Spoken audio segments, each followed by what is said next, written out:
Business leaders and investors on Wall Street reacted nervously to President Obama's re-election Wednesday, as the focus shifted quickly from electoral politics to the looming fiscal uncertainty in Washington.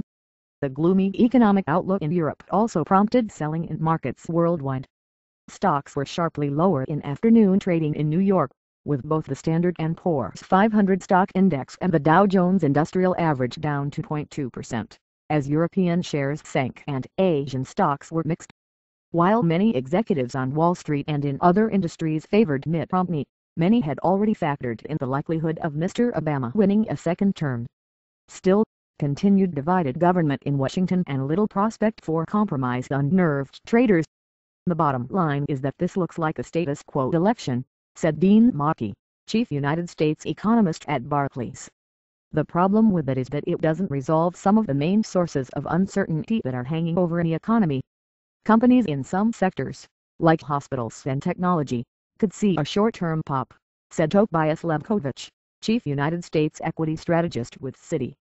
Other areas, like financial services as well as coal and mining, could be hurt as investors contemplate a tougher regulatory environment. Shares of Alpha Natural Resources, a coal giant, were down 11.8%, while Arch Coal was off 11%. But HCA Holdings, a hospital operator, was up 8%, to $33.39 a share.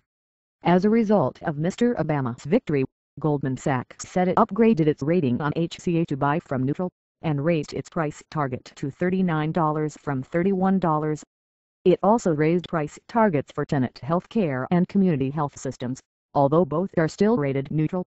Goldman downgraded shares of Humana, the leading managed care company, to sell, and its shares fell 9.9%.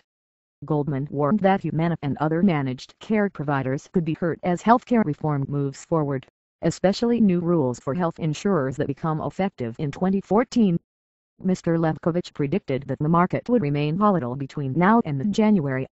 If Congress and the President cannot come up with a plan to cut the deficit, hundreds of billions in Bush-era tax cuts are set to expire at the beginning of 2013, while automatic spending cuts will sharply cut the defense budget and other programs.